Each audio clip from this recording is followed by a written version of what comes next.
Everyone, we got some breaking news. The Lakers have made a trade with the Indiana Pacers. Now, it's not the trade that we are all hoping for, but the Los Angeles Lakers are acquiring the 40th pick from the Indiana Pacers for number 47 and cash, sources tell ESPN, per Adrian Wojnarowski.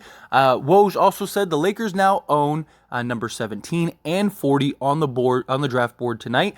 They made a move up the board that believed to have some real second round value. The Pacers hold 4 picks tonight, including the number 7, 26, 47, and 55.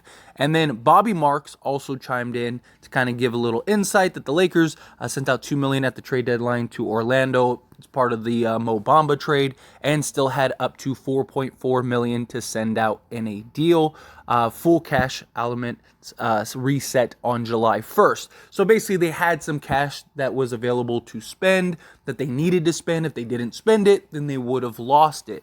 So obviously, this is good. That means, my guess, they have somebody in mind in the 40 range that they really like. They worked out a ton of players.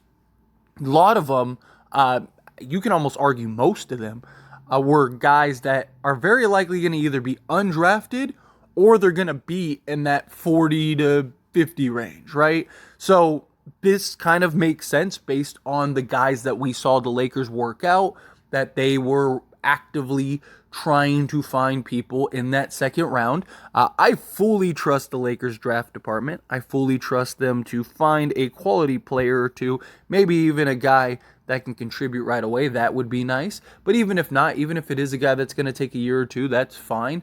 The Lakers have just been really good at finding these gems, getting these guys in the second round or even undrafted, which I expect the Lakers to be heavy favorites in the undrafted market, right? Especially with the track record of guys, Austin Reeves, who's just about to get a bag. Alex Caruso even got a bag. All of these guys you see who are undrafted or second round picks that go to the Lakers, they make a name for themselves because they have the spotlight on them. They have all the news outlets talking about them. If you're even like half decent to other teams, you look great because everybody's talking about you and you're going to get a payday. So the Lakers are always going to be an attractive market for these younger players, which is why I have no real concerns with the Lakers trading the 17th pick or trading any young guys, because the Lakers are never going to have a hard time finding young talent, because you're always going to have those young Malik Monk type guys who they're really good, but they're undervalued right now and they want to go somewhere and make a name for themselves, right? You go to the Lakers, if you have a good season, guess what? You made a name for yourself. Or they're always going to have somebody like an Austin Reeves who could have gotten drafted and said, nah, I'm good. I'm going to the Lakers as an undrafted free agent, right? You're always going to have that when it comes to young talent. So I still fully expect the Lakers to go and make a move for the 17th pick. I really do still believe that that's something that they're going to do. Now, there's a lot of talk about different directions. We've seen conversations about Royce O'Neal and Dorian Finney-Smith. That's something that could be pretty interesting. Give them 2 sizable perimeter defenders. I don't know if they'd be able to get both for 17, but, it's not my favorite trade, but I wouldn't hate it. I wouldn't mind it. Now, obviously, they could still do a trade with the Indiana Pacers. Just because they did this trade doesn't mean that it might not get expanded on more, or it's possible that they work on this type of deal a different way, right? There's several options on the door, but there's a lot of talk about a potential Indiana Pacers for Buddy Hield and Miles Turner. That, in my opinion, is the best trade I think that the Lakers could get right now, at least the ones that are being rumored and heavily talked about. Even if they only get one, like if they get just like Miles Turner, I would be okay with that. It'd be a little tough to get both of them. It's not impossible. It's definitely something that they could do, but it would make things a little complicated. But if you could just get like Miles Turner, I'm all for that. I wouldn't mind if they just got Buddy Hield, but I don't know. I don't know if I would. I mean, unless you could get more draft picks, right?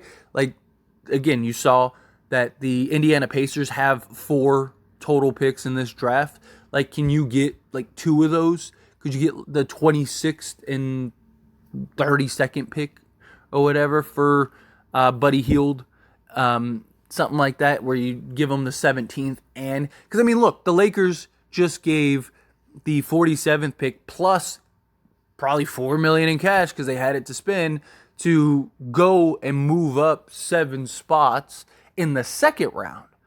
What is the value of a draft pick that is number 17 for like a 26 where you're moving up basically 9 spots in the first round in a draft where many believe number 17 is a top 10 pick in any other draft, right? This draft is supposed to be heavily just sprinkled with talent. It is always a crapshoot. It is always something that is hit or miss. You never really know. But again, the Lakers scouting department is really good. I mean, at 17, they'll probably find somebody that is one of the better players in this year's draft. And you're just going to be like, wow, like, dude, that guy, how did he not go top 10 or something like that, right? I could absolutely see that happening. Because again, the Lakers' track record is just impeccable, right? They just every single time they're just hitting these gems after gems after gems. But I still really like the idea of a Buddy Hield, Miles Turner. There is always the possibility that the Lakers just keep the pick. You know, that's not out of the realm of possibility. But I do think the Lakers are going to make a push to go all in, right? You have this window.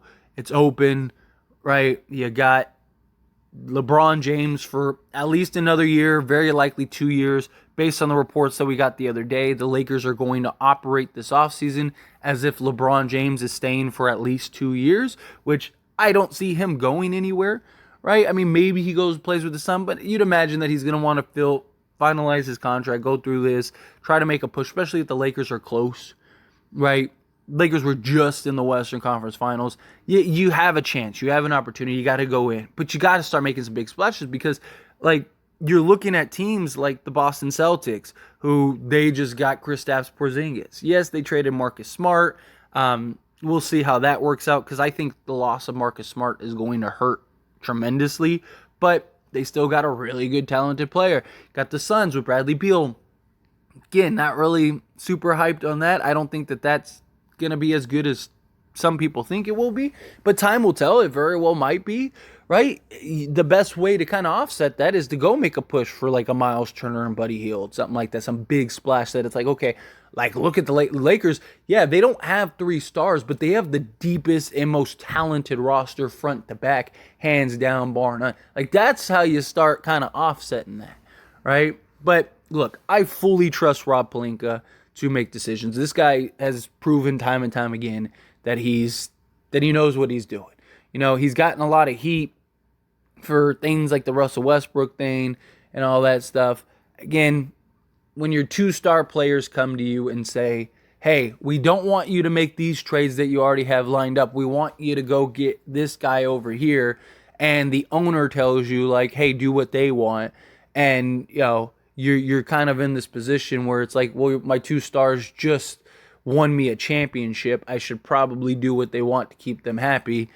Can't really knock a guy for that. Every GM in the league would have done something like that, you know, so I don't really knock them. And as soon as things started going terrible, they got off of them.